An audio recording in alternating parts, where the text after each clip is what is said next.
sekarang kita bicara solusi yang bisa dilakukan. Solusinya, kalau solusinya kita bicarakan 10 menit ke depan ini nggak cukup, Mbak. Saya rasa lebih dari 10 jam karena kita harus rapat dengan yang terkait.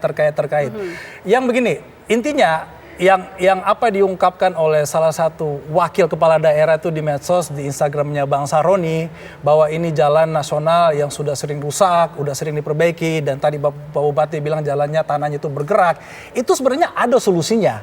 Ingat loh, memangnya hanya Indonesia aja ada yang di Lempeng yang sering gempa, ya kan? Di Jepang juga paling sering gempanya, ya kan? Gempanya sana lebih parah. Tapi saya sendiri baru pulang 2 hari lalu dari Jepang, nggak ada jalan beton di sana, semuanya aspal. Padahal kalau ngomong aspal sama beton, kekuatan lebih kuat beton daripada aspal. Tapi di sana nggak pakai beton, karena mereka tahu caranya. Nah, jadi kembali ke dari awal tadi, kita harus mengakui kita lemah dalam pemeliharaan dan mungkin lemah pengetahuan cara mengatasi hal-hal seperti ini. Saya kaget kalau Pak Bupati memiliki data seperti itu. Pergerakan tanah sekian, masa penanganannya nggak sampai dapat sekarang kok. Jadi kalau ngomonginnya kita sudah koordinasi dengan balai ini, balai itu, tapi hasilnya kayak gini, berarti balainya nggak tahu apa-apa. Oke, baik. Pak Bupati, apakah sudah pernah juga mengalamatkan, Pak, menyampaikan bahwa memang sudah diaspal, tadi juga masyarakat mengakui sudah diaspal, rusak lagi. Sudah diaspal, rusak lagi. Nah, ini apakah sudah pernah diaudit bersama dengan balai yang bersangkutan tersebut?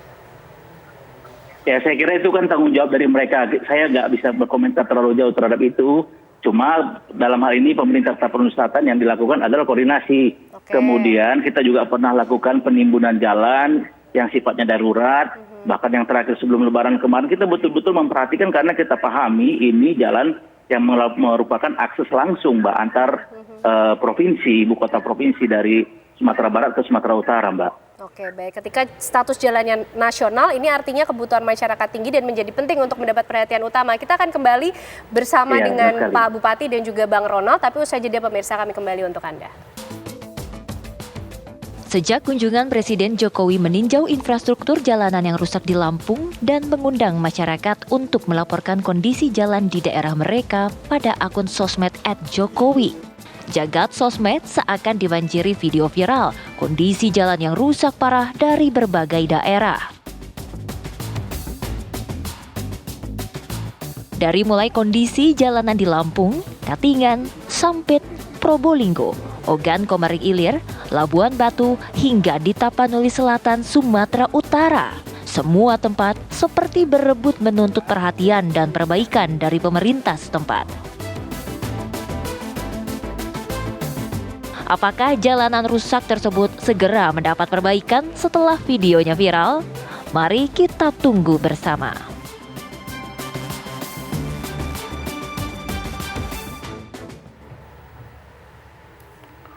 Ya, pemirsa, ada kembali bersama kami di Apa Kabar Indonesia Siang. Masih bergabung bersama kami ada Bupati Tapanuli Selatan dan juga ada Bang Ronald Sinaga, ada entrepreneur di sini. Kembali kita akan lanjutkan dialog kita, Bang Ronald. Kita bicara soal solusi. Oke lah, kenyataannya sekarang seperti ini. Solusi terbaik ini seperti apa yang bisa dilakukan? Karena tidak hanya Indonesia tadi Bang Ronald yang bilang yang menghadapi seperti ini. Solusi terbaik adalah mencari solusi. Baik, teman-teman kita ini, para pengurus negara ini mau nggak mencari solusi, ya kan? Kalau saya sendiri, ini video semenjak viral 2 atau 3 hari lalu, langsung saya kirim video tersebut ke teman saya di Jepang. Nah, kebetulan saya baru juga pelatihan di Jepang, ya, dengan dana sendiri, bukan dana pemerintah, belajar bagaimana melakukan pengerasan dan juga pengaspalan secara yang benar. Dia melihat video ini aja, dia udah sangat perhatiin. Nah, kita udah asumsi bahwa ini gara-gara pergerakan tanah. Itu asumsi kita, dan terima kasih Pak Bupati sudah konfirmasi. Nanti setelah ini saya akan ngomong kembali kepada teman saya. Jadi asumsi itu ada pergerakan tanah, bagaimana memperkuat tanah tersebut, fondasinya tersebut supaya tidak bergerak. Apa yang sudah pernah dilakukan, apa yang sudah pernah dicoba. Saya nggak tahu apa yang sudah pernah dilakukan, tapi sarannya adalah coba itu gali fondasinya sedalam 1 meter.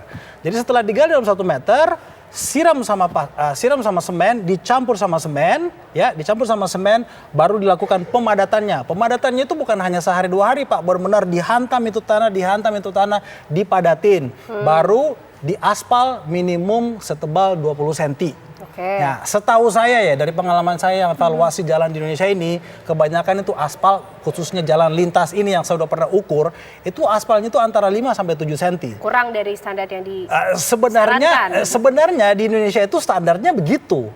Tapi itu sudah itu adalah sesuatu yang sudah out of date. Kenapa? Kita punya truk-truk. Pernah dimonitor nggak? Odol-odol di Indonesia ini luar biasa odolnya. Itu waduh, truk-truk yang seharusnya bebannya hanya 10 ton diisi sama 15 ton.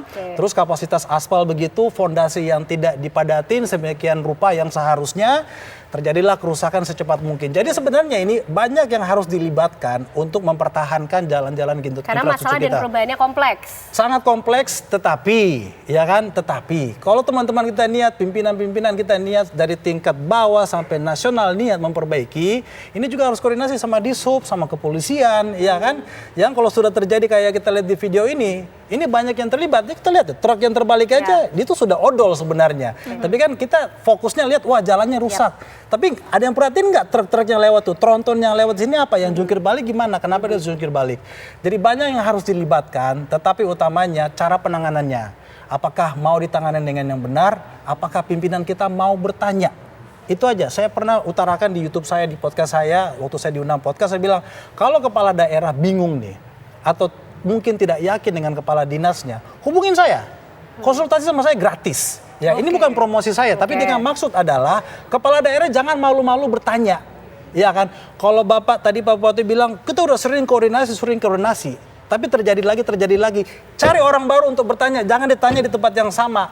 Karena kenapa? Kalau kita akan coba hal-hal yang sama dengan yang sebelumnya, bagaimana kita berharap akan ada perubahan? Betul. Oke, baik.